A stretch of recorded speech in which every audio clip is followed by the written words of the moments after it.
This is going to be another lore reading, and as much as normally I would make a joke about, stopping in the middle of whatever important and timely thing we're in the middle of, I don't think it's appropriate in this case, because as much as we are in the middle of something important, this is also a dream realm, and as I'm sure you're familiar with, time in dreams doesn't go the same as it does in the real world. You can, lie down, fall asleep, have an incredibly long, detailed dream, wake up, and it's been 15 minutes. So, at this point, as much as time probably is still passing in the real world, this is a dream, so it might not take all that long. Alright. Creatures. What do we got? Golem. Once a crucial part of Orzammar's defenses, golems have all but vanished as the secret to their manufacture was lost over 1,000 years ago. I hadn't thought it had been that long. What few golems remain are guarded closely by the Shaper, brought out when the battle with the Darkspawn grows desperate enough to risk their loss. No one would sell a golem for any price, but in ancient times, dwarves sold many golems to the Magister Lords of Tevinter. They are devastating weapons in war, living siege engines capable of hurling boulders like a catapult or plowing through enemy lines like an earthquake. Didn't think that earthquakes plowed through anything. Rat! What are you, mad? Even the most giant of rats isn't going to present much of a problem to anyone larger than a cat. Even the stories in the archives tell of blight-touched rats still only attribute them with the ability to spread the plague. The rats themselves got no larger than perhaps 3 feet in length, covered in sharp bony spines and boils. Disturbing, certainly, but dangerous? This is no fantasy conjured by madmen, young man.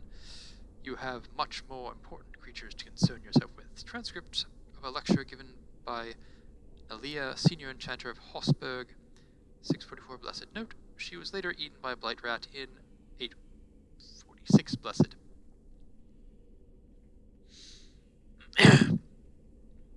Well, 3 feet is an unusual size for a rodent.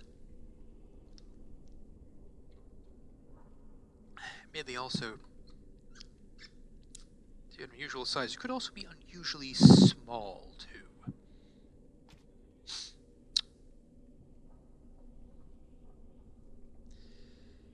Sloth demon.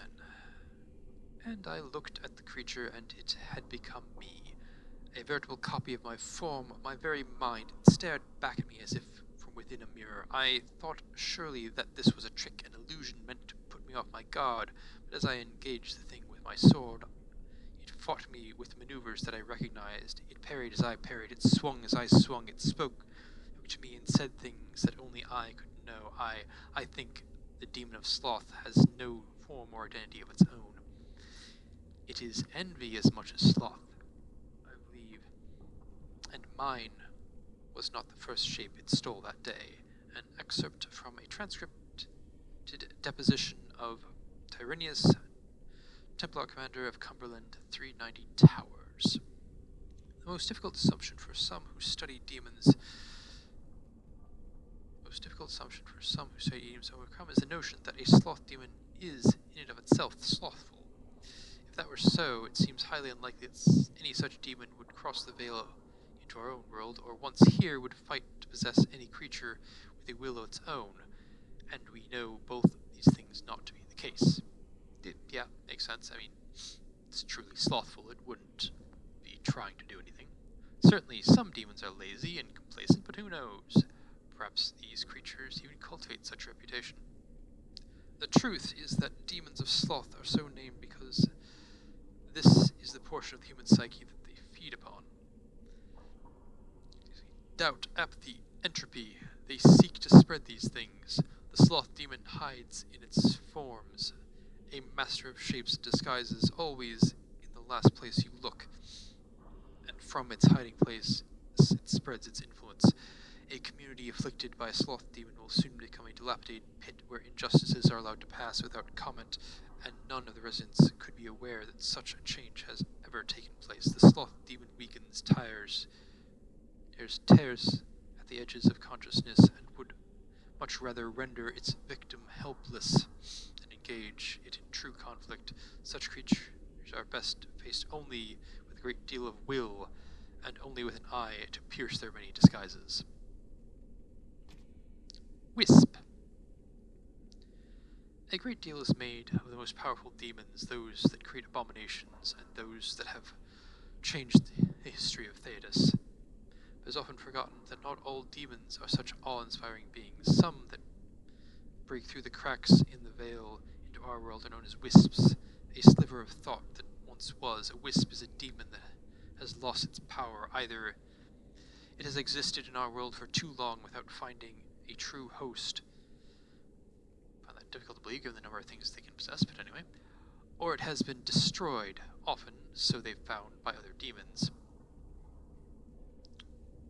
Infighting. What remains of its mind clings to the one concept that created it, a hatred of all things living. Didn't think that's what created demons, but anyway. While its ability to target a living creature is limited, these wisps often mindlessly attack when encountering the Fade. In the living world, they often have been known to maliciously lure the living into dangerous areas, being mistaken for lanterns or other civilized light sources. This does, however, seem to be the very limit of their cunning. From the journal of former senior enchanter Malleus, once of the Circle of Ravane, declared apostate 920 Dragon Age. Alright, magic and religion. Oh, and I suppose another thing with this is all, well, at least mostly the lore that we have gotten well in the Fade, and from the Fade. The thing is, my understanding is that the Fade is a reflection of what is thought and believed in the real world. And the thing is, not everything that's thought or believed in the real world is actually true. So how can we trust what is here in the Fade? Anyway, so the Black City. No traveler to the Fade can fail to spot the Black City. It is one of the few constants of that ever-changing place. No matter where one might be, the city is visible. That would be an interesting thing. Like, people talk about their dreams and they always see this one place. Always far off, for it seems that the only rule of geography in the Fade is that all points are equidistant from the Black City. The chant teaches that the Black City was once the seat of the Maker, from whence he ruled the Fade, left empty when men turned away from him. Dreamers do not go there, nor do spirits. Even the most powerful demons seem to avoid the place. It was golden and beautiful once, so the story goes, until a group of powerful Magister Lords from the Twitter Imperium devised a means of breaking in. When they did so, their presence defiled the city, turning it black, which was, perhaps, the least of their worries. From Beyond the Veil, Spirits and Demons by Enchanter Drummel.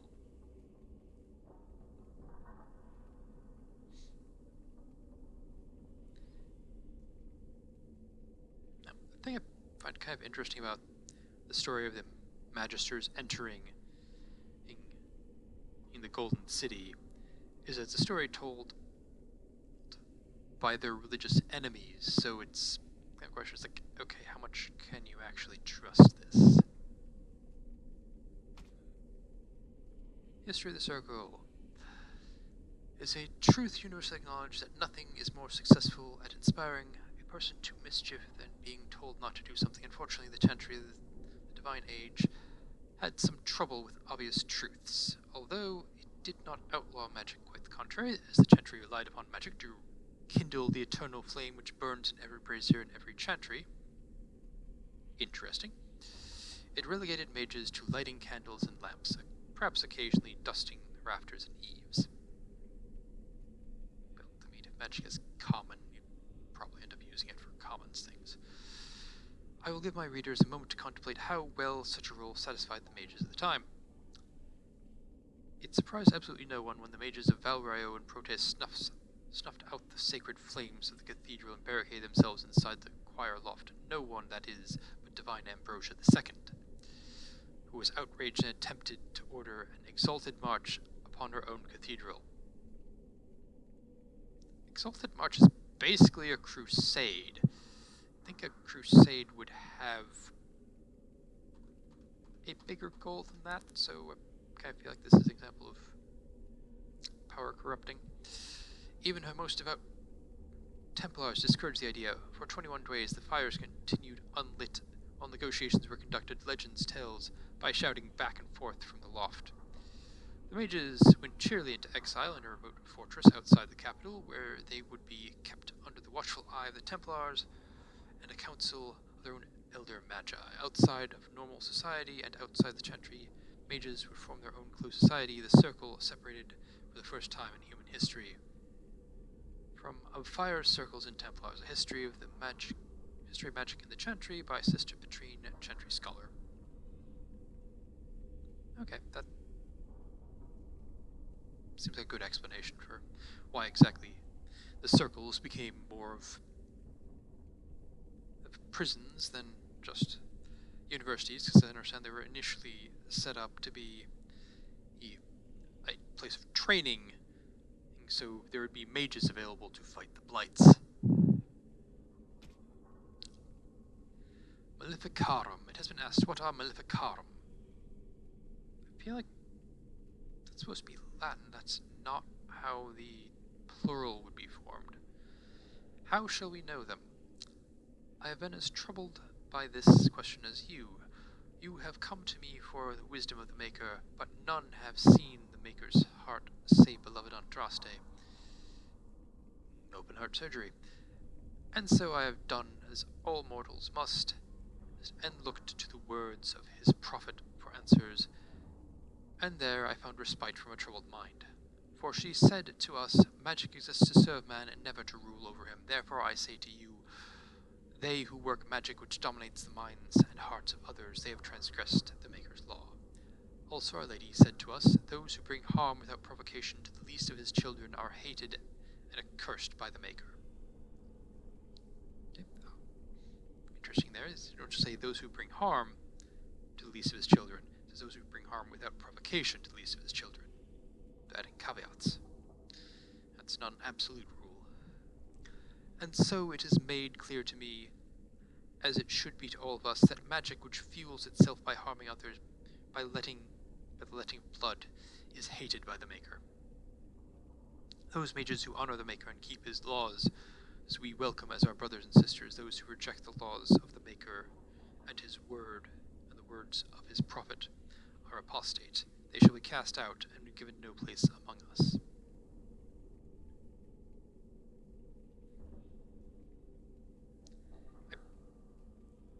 I feel like there should be a distinction made here between the apostates and the Maleficara. Apostate is just a mage who lives outside of the circle. The Maleficarum is one who specifically practices the forbidden magic. You can be outside the circle and not practice forbidden magic, and you can practice forbidden magic and be within the circle. That's tell from there was a previous segment in which there were blood mages who were part of the circle. Beyond the veil, spirits and demons. It is challenging enough for the casual observer to tell the difference between the Fade and the creatures that live within it, let alone one type of spirit from another. In truth, there is little that distinguishes them for even the most astute mages, since spirits are not physical entities, and are therefore not restricted to recognizable forms, or even having a form at all. One can never tell for certain what is alive and what is merely part of the scenery. It is therefore advisable for the inexperienced researcher to read all objects he encounters. Now I have the image of a young mage, like, not able to go anywhere in the Fade because he's saying hello to everything. Also, wonder if... I believe in order to be possessed, you have to invite the spirit, or the demon, into you. Could the spirit take the form of food and count you eating it as being inviting it in? Typically, you misuse the term spirit to refer only to the benign, or at least less malevolent creatures of the Fade, but in truth, all denizens of the realm beyond the veil are spirits. As the Chant of Light notes, everything within the Fade is a mimicry of our world, a poor imitation, for the spirits do not remotely understand what they are copying. It is no surprise that much of the Fade appears like a manuscript translated from Tevinter to Orlesian and back again by drunken initiates.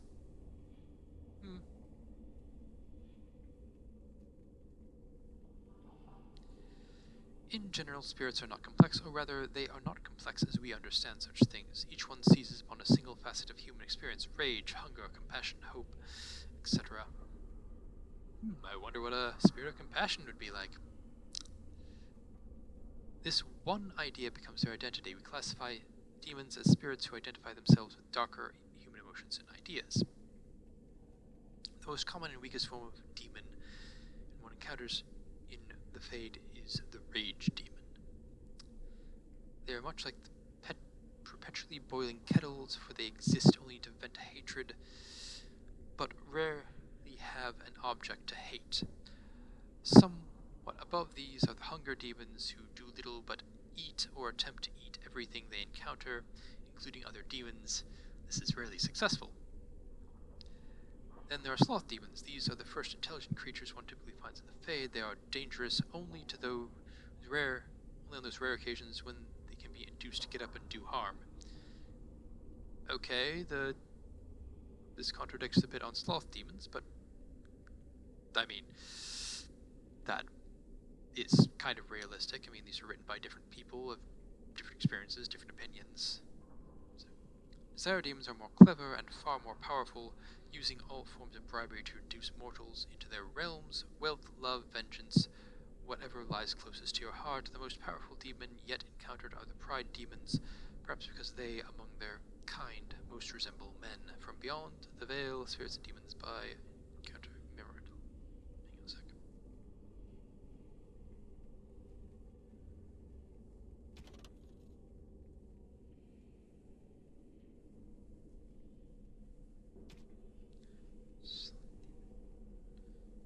No, that is by someone else. The veil. I detest this notion that the veil is some manner of invisible curtain that separates the world of the living from the world of spirits. Whether it be called the Fade or the Beyond is a matter of racial politics I refuse to indulge in at the moment. This is a thing where the elves, at least the Dalish elves, refer to it as the Beyond, whereas humans at least refer to it as the Fade. There is no this side and that side when it comes to the veil. One cannot think of it as a physical thing, or a barrier, or even a shimmering wall of holy light. Thank you very much for that image, your perfection. Think of the veil instead as opening one's eyes.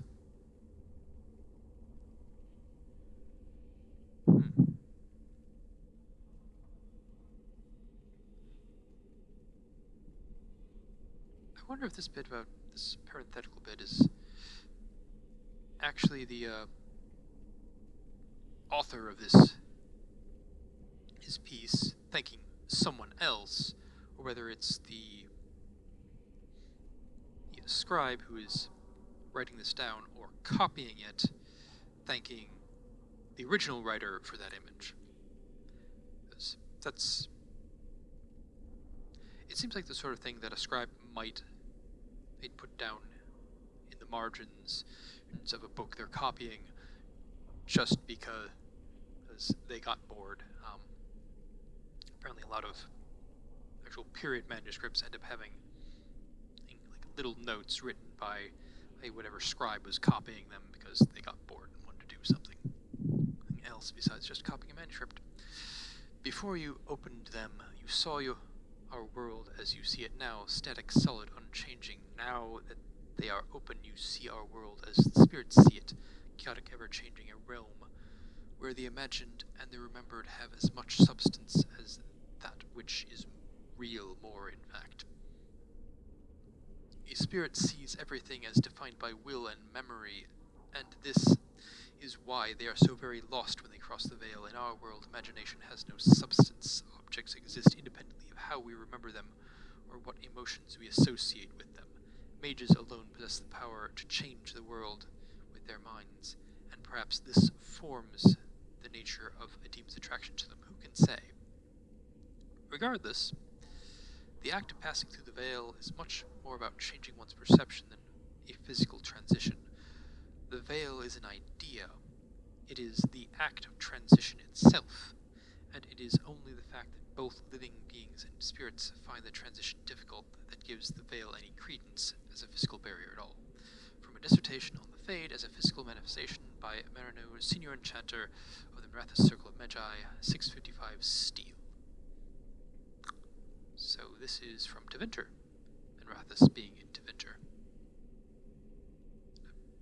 Not actually sure if this is from before or after the schism between the Imperial Chantry and the rest of the Chantry. Culture and history. What do we got here? Tevinter Imperium. The Imperium is little more than a dilapidated old slattern, crouching in the far north of Thedas, drunkenly cursing at passers-by to recall her faded beauty.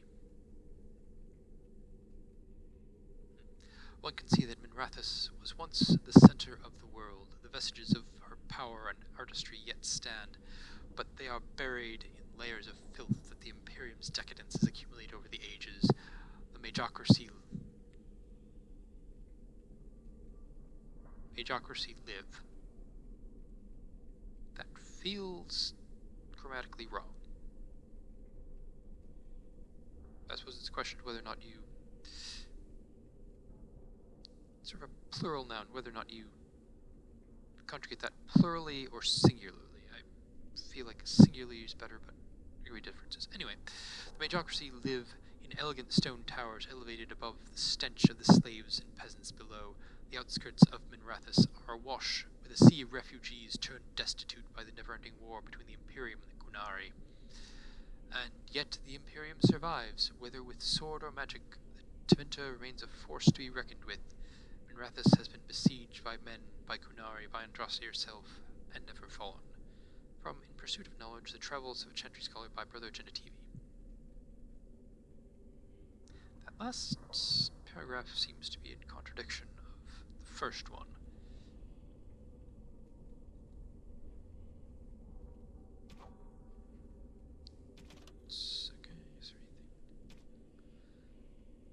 Desire to need a notice of censure.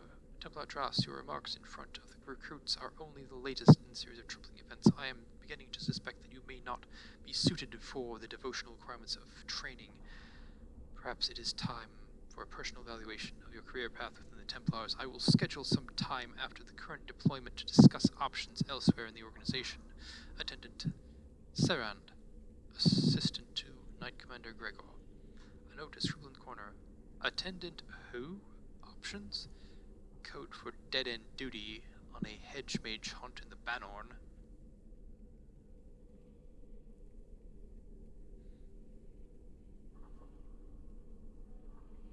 Well, yeah, doing that is probably more likely to, well, could be boring and difficult, but could also potentially be deadly. Alright, controls.